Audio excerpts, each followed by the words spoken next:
All right, I believe that we're live. Good afternoon, everybody. I'm Royce Fletcher Thomason, and welcome to Wednesday Hope and Healing Hour. Today's Wednesday, the 24th of February, the 24th of February, 2021. And we're here today, as we are every Wednesday, bringing messages of hope and also offering actual literal healing. I'm very thankful and honored to be able to minister in a variety of ways. Some of that has to do with speaking, yes, but much of that also has to do with actual healing of physical and non-physical issues.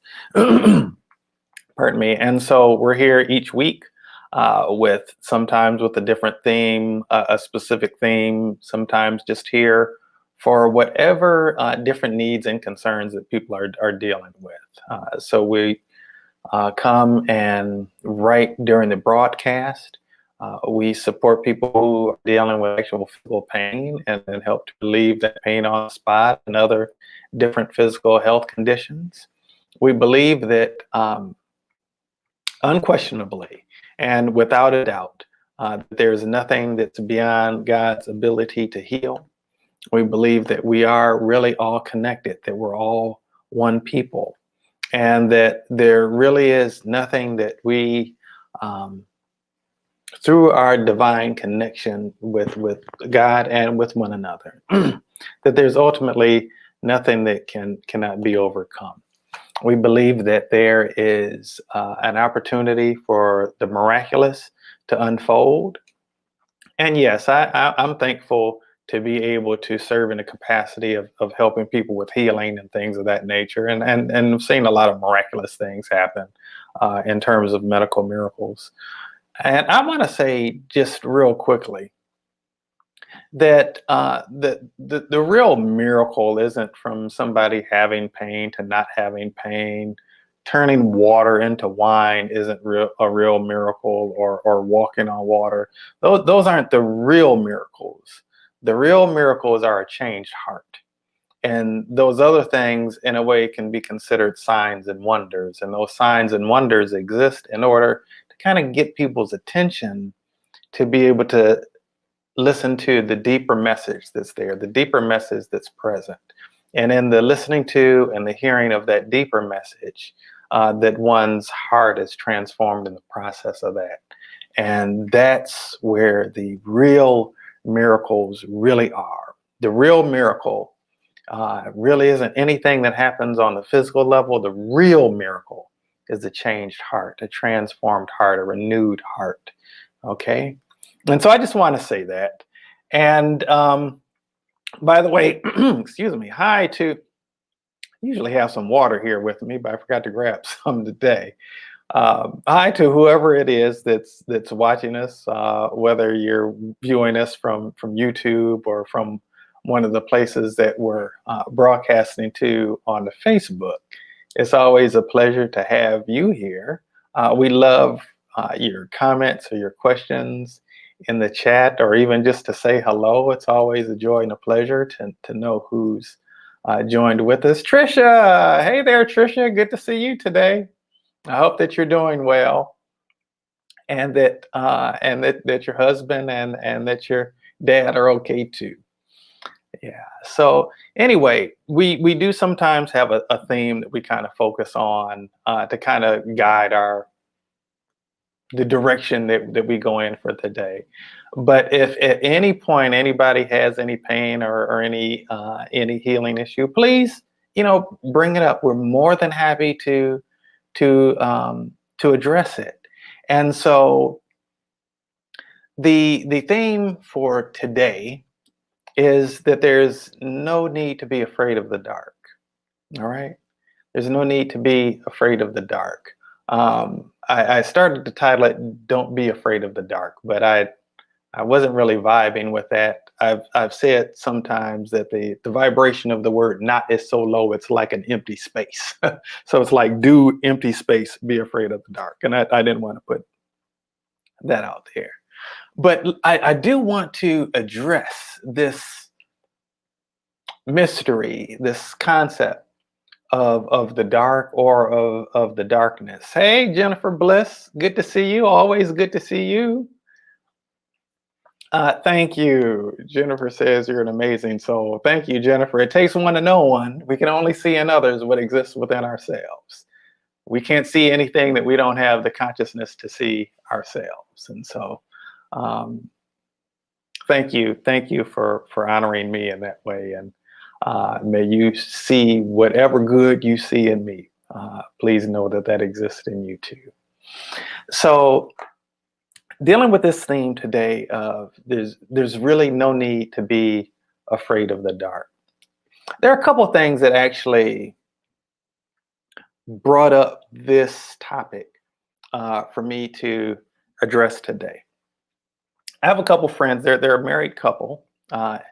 We were part of the same ministry in Detroit, Transforming Love Community.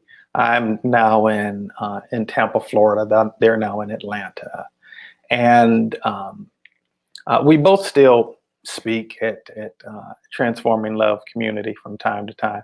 And the two of them collectively spoke this past Sunday, and will be again this coming Sunday, on a theme of liberated love.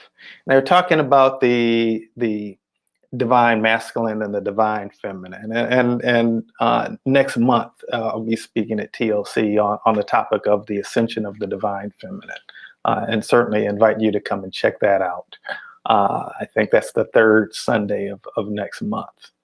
But at any rate, what I would like to share with regard to this concept is there was something that was brought up that was each of them. I love these two people, Spencer and Erica Murray. I love them as who they are individually and value and appreciate who they are individually. And I love who they are together as a couple. I just think that they're beautiful souls and powerful people.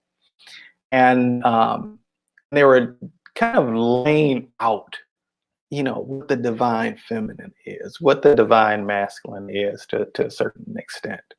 And while Erica was sharing on the divine feminine, there was something that she touched on. And one of the things that they touched on was this concept of how in our culture, in certain ways, we see the masculine energy dynamic is that which rules. And that there's been a need for the feminine energy to take a back seat, or that's judged as somehow something less than. But there's a whole lot that I can go into as far as that's concerned. I don't want to go too deeply off the direction of where it is we're looking to go for today. But one of the things that she addressed in terms of the energies and masculine and feminine are energy dynamics that exist within all of us and throughout all of nature. Okay. It's beyond just being a man or a woman. The principles of masculine and feminine are everywhere in all of nature, and even things that aren't, considered nature, even in terms of electronic equipment and things of that nature. But she began to talk about the even in terms of the difference of anatomy, in terms of the masculine and the feminine, and began to speak about the womb of a woman. And in essence, I will say this real quickly, that in terms of the masculine principle, it has to do with that which extends outward in a nutshell.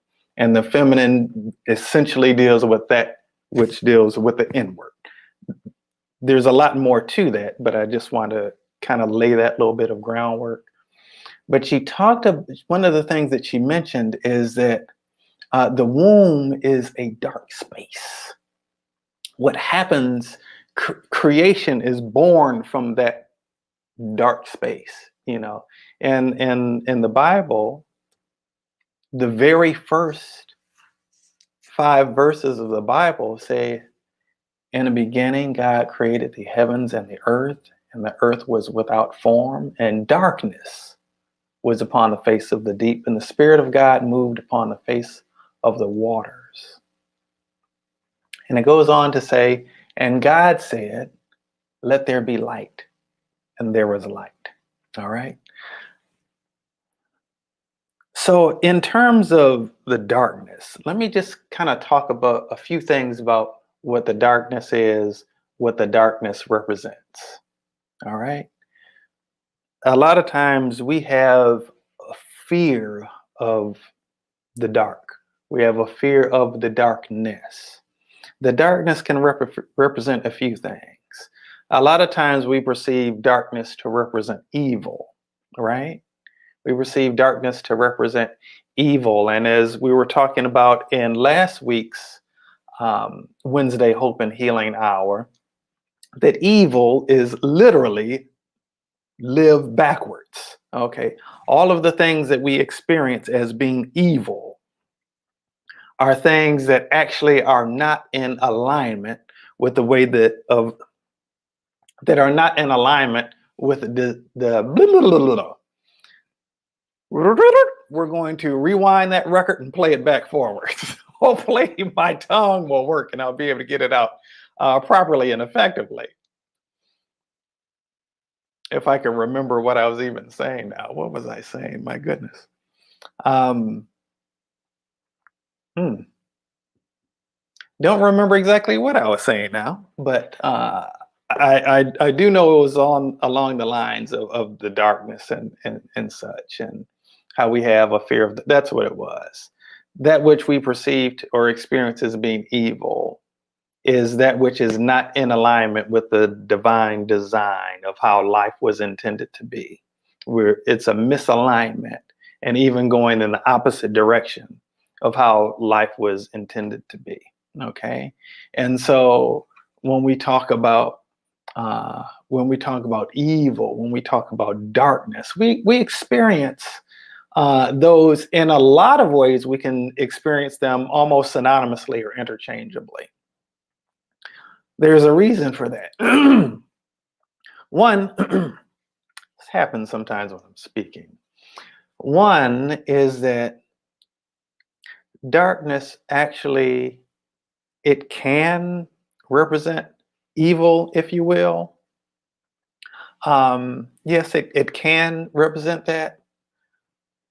What it really represents, though, is the unknown.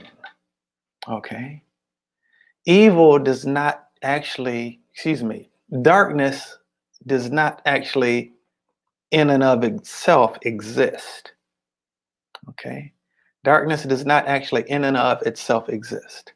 Now, there is a little tricky thing to that, in that all sickness and all dis-ease is the function of a darkness.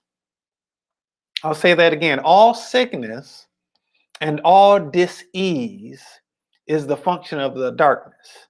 So what are you saying, Royce? Are you saying that sickness isn't a thing that actually exists because you're saying that darkness isn't a thing that actually exists?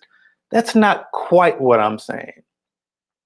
What I will say is that darkness is not a thing unto itself. It is merely the absence of something that actually does exist. Okay. Darkness, literally by definition, is simply the absence of light.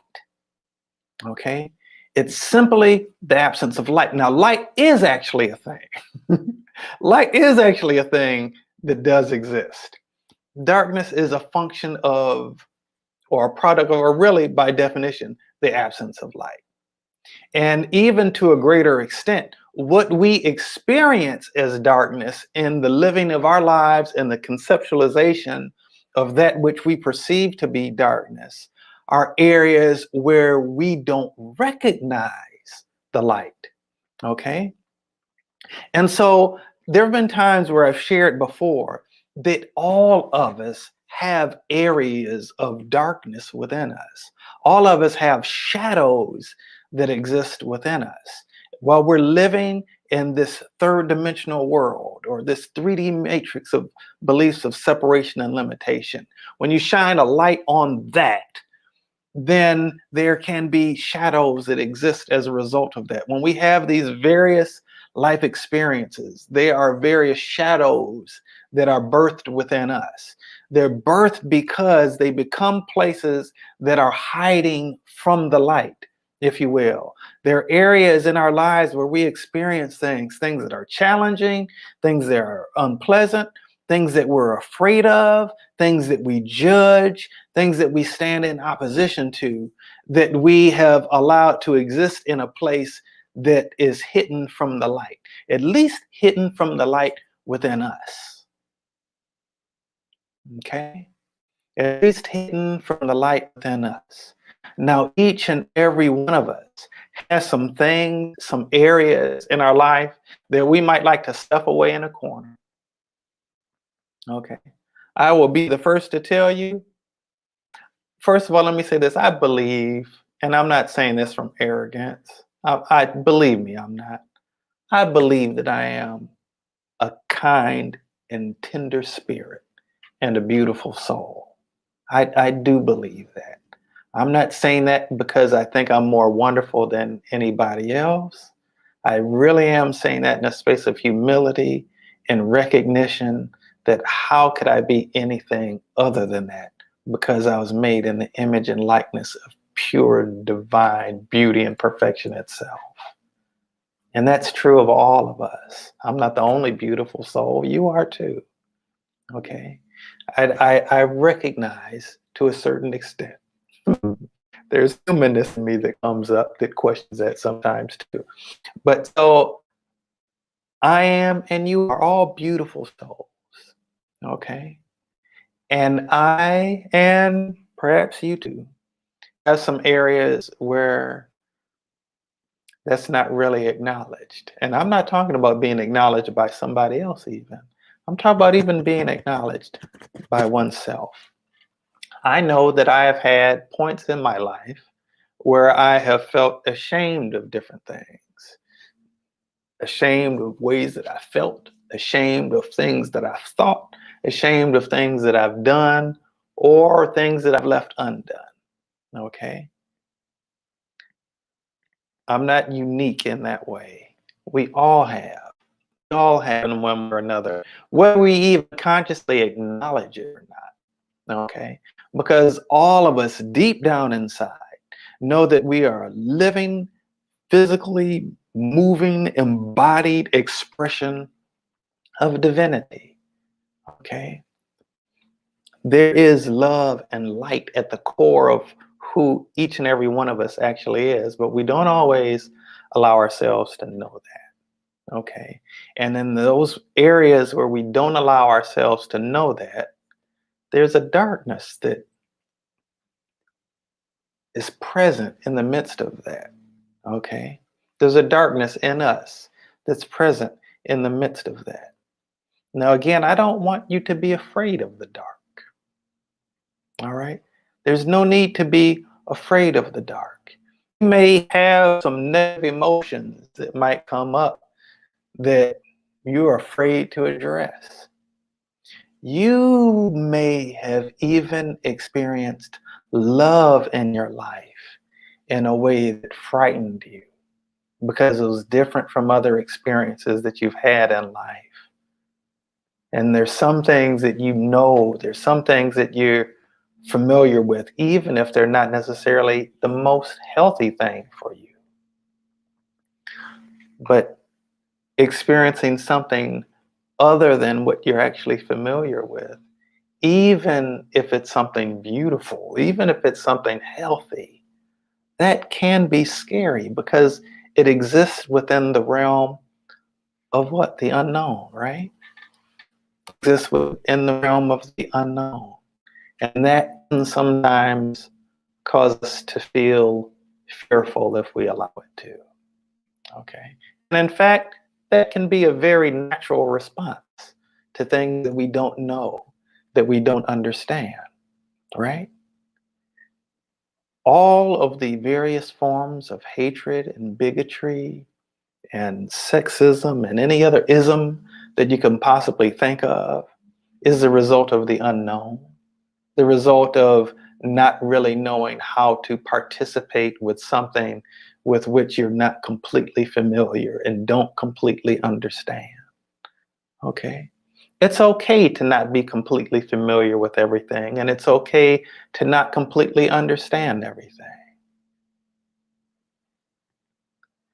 The more we can be open to that, the more we can actually own that within ourselves, acknowledge it within ourselves, and resist the temptation to suppress it. And actually, I'm going to grab my phone here for a second. Oops, the wrong thing. Actually, shine a light on it. I don't know how well you can see that. Um, when we actually shine a light in those dark areas, healing takes place, transformation takes place. That's where the miracles actually happen. Okay. All right. And so you might have areas in your life that you have maybe tucked away for a long time that you've not really wanted to address. You may have felt uncomfortable to really look at. And it could be trauma from the past, things that you've experienced. It could be things that you experienced that you really felt too painful to look at the time and really deal with. But I can tell you with near certainty that those things still show up in your life somehow. They still show up in your life somehow. And yes, I get that it can be a little scary to really begin to address those wounds, to uncover those areas, to really dig deep within yourself and expose those things to the light. Oh, but let me tell you, and I get how that can be scary, but let me tell you, there's so much value in actually doing it anyway. I mentioned my friend Spencer Murray earlier. He has this thing that he says, and I love it. He says, do the thing and get the power. The thing that you're afraid of, do that, because it's actually taking power from you. It's actually taking your power away from you. Do the thing that you're afraid of and get the power as the result of doing so. Okay. And on that note of power, in terms of the darkness that we so frequently fear, even in the context of that which we would call evil, Scripture says that we have been given power over all the power of the enemy, whatever form that enemy might take. And we tend to want to think that the enemy exists outside of ourselves. The reality is that the enemy exists within our own awareness, within our own consciousness.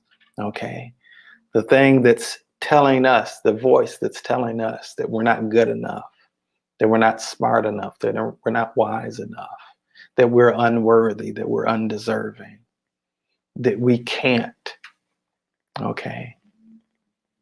That's the enemy. The voice that's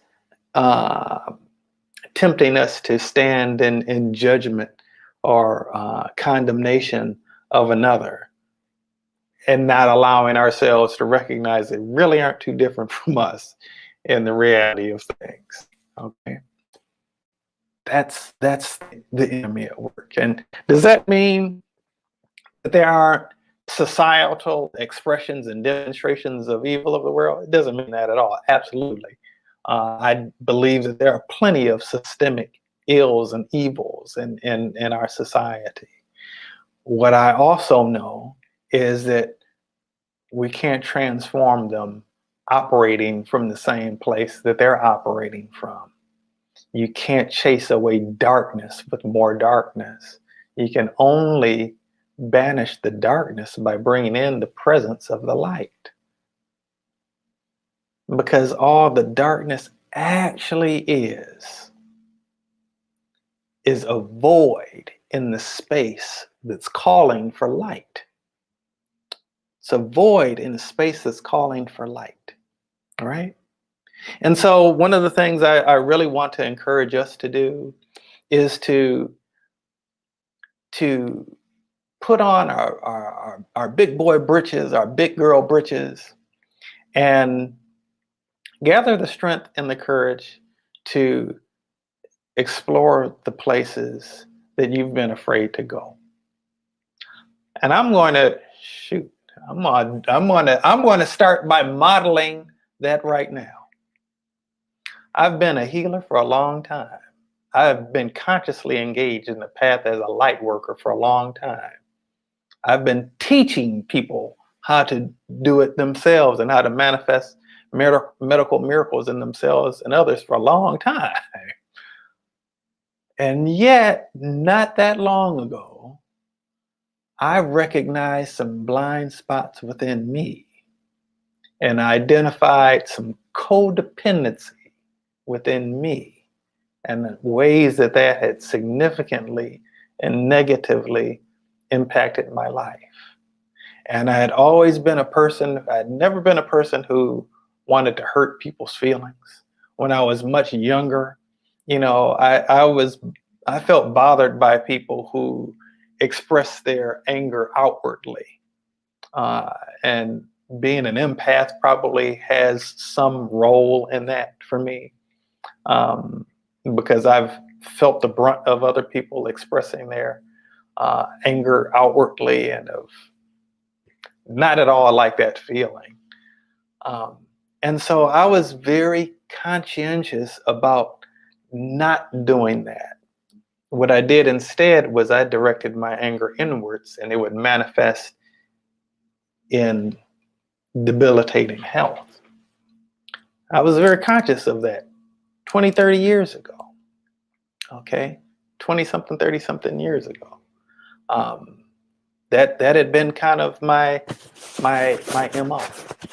And I made decisions in relationships and life decisions based on not wanting to make someone else feel uncomfortable. And I'm not saying that we should look to find ways to make people feel uncomfortable, or that we should just dump our stuff on other people. I'm definitely not saying that at all. But what I recognized that I had been doing was really suppressing an aspect within myself where I, on some level, preferred to hurt myself and betray myself to keep from triggering someone else's discomfort or unease. And so that had a lot of manifestations in my life. I'm not proud of that. That had a lot of manifestations in my life. And more recently than a long time ago, I've started doing things a little bit differently. I didn't want to face the uncomfortability in me of sharing truths with other people that could possibly cause them to feel disappointed or hurt. I end up in relationships that I had no business in because of that. It's not healthy to get in a relationship with somebody because it's your understanding that they're interested in you and you're not really interested in them but don't want to hurt them. I've done that before. And if anybody's watching this who knows my ex-wife, I'm not saying that I did that with her, but I'm saying that I have done that before.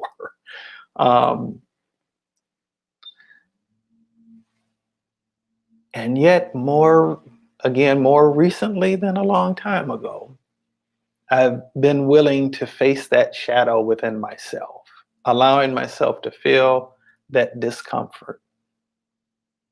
And in some cases, communicate in a way that was respectful of another person, but also healthy for me. Now there, I'm just sharing with you an area of darkness that I uncovered within myself and that I had to shine light on within my own self. Okay.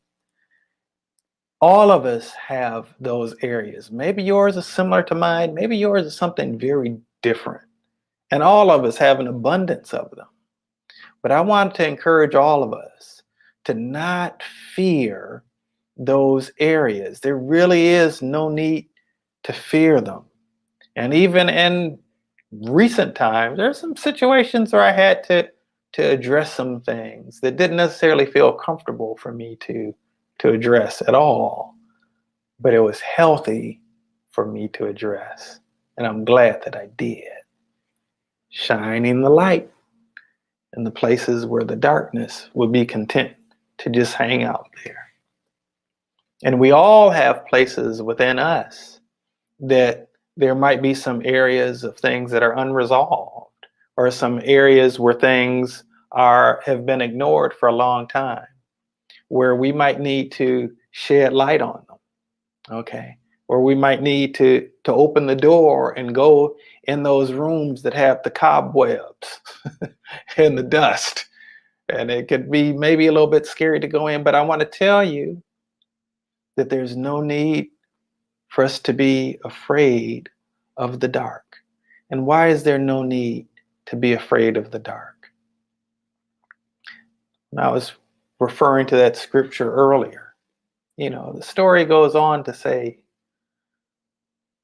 the darkness does not comprehend the light, and it can't overtake it. It can't overpower it. The reality is that you are the light of the world, a city that is set on a hill. And there is no need for you or I or any of us to take that light and hide it under a bushel, but to let our light so shine that it helps bring encouragement and healing and inspiration to others. Because the reality is that we all have some fears. We all have some insecurities. We all have some areas that we've been afraid to shine light on. And I used to be a person who would feel much more comfortable telling you about my good deeds or the things that I felt good about than the things that I felt bad about. For a long time, that was the case. Now I'm not too quick to tell you about the things necessarily that I feel real good about. And I'm a little more transparent about the things that I don't necessarily or haven't historically necessarily felt good about. Every single addiction is the result of a shame. You shine the light on the area that's the root of the shame, and the addiction goes away. All right? That's just the truth. Something I've seen over and over again as somebody who's engaged in this healing work. Okay. The shame that we have, the guilt that we have, the resentment that we have, the fear that we have, all of that is the result of just letting the darkness sit there, which is really another way of saying letting the areas within us that we allow the darkness to exist without going into those areas, without going into those closets or those corners and shining the light. As soon as we shine the light, the darkness disappears. When the darkness disappears, when the light has overcome the darkness or replaced the darkness, healing happens in our lives. We're able to experience restoration and transformation, healing and wholeness and well-being. Jennifer says, wow, say that again. I'm not sure what it was I said, Jennifer. I know that it's a little bit of a delay. An addiction is a result of a shame. Shine the light on the shame and the addiction goes away. Yes, absolutely. That is absolutely true. In fact, you think about any addiction, no matter what it is to, shame is what fuels that thing. And then when the person is feeling shameful about doing that thing, they do the thing that they feel shameful about. And it's just a cycle that persists. Okay. All right. And so what I want to say today for you, for me, for all of us, for every single one of us, is that the reality is one of the reasons that we don't need to be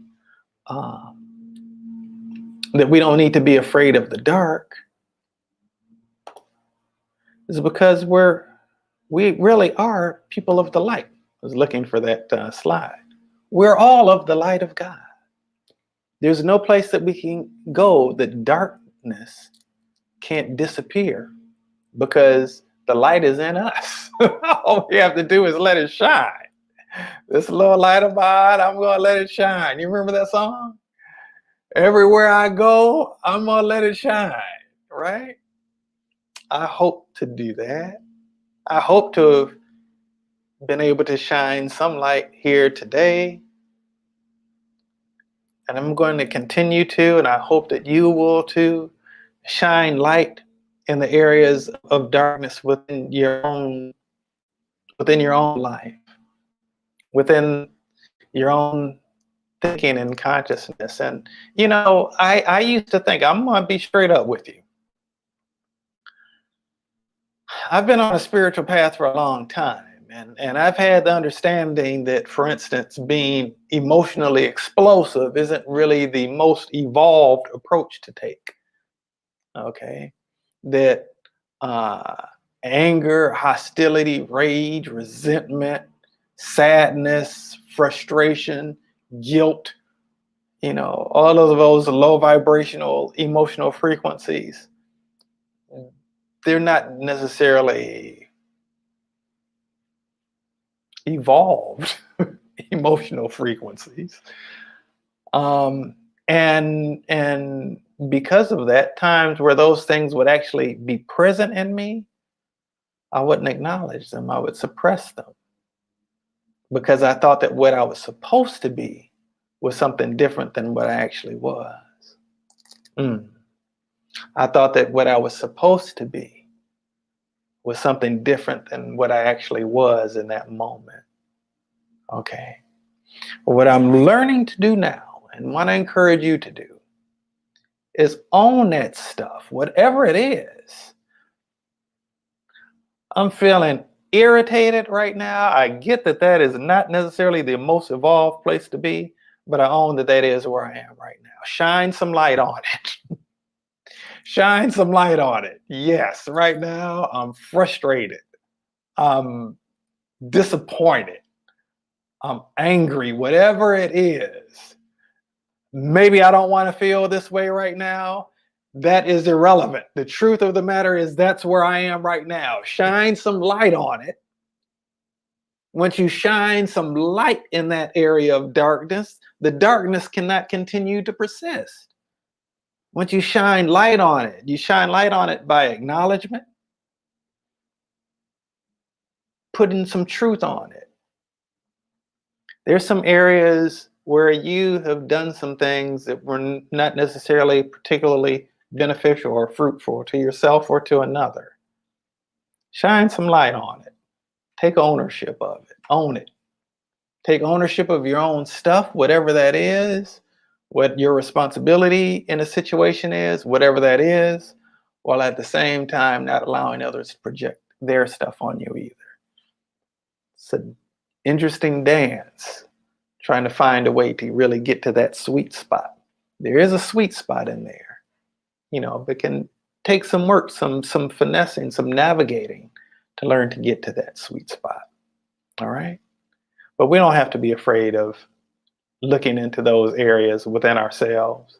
We don't have to be afraid of looking into those areas within systems, whether it be government systems, business systems, religious systems, any system. We don't have to be afraid to actually expose the darkness. And that doesn't mean we have to harp on the fact that there's darkness. It may be good to know that it's there, because that can give some indication of maybe where you need to do a little bit more work, where we as light beings of light need to do a little bit more work. Okay, where we might need to let our light shine a little bit brighter. Okay, so we can offset some of those things, right? So let me just check in with you guys. How are you all doing out there? What do you have going on? Anybody having any pain or anything that you'd like to have addressed? We can take a couple minutes to do that.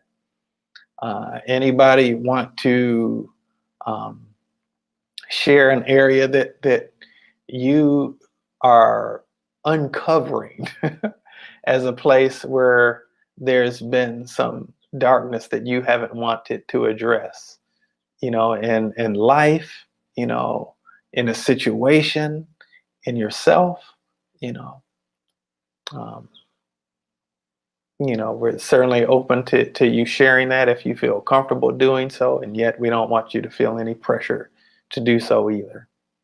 Okay.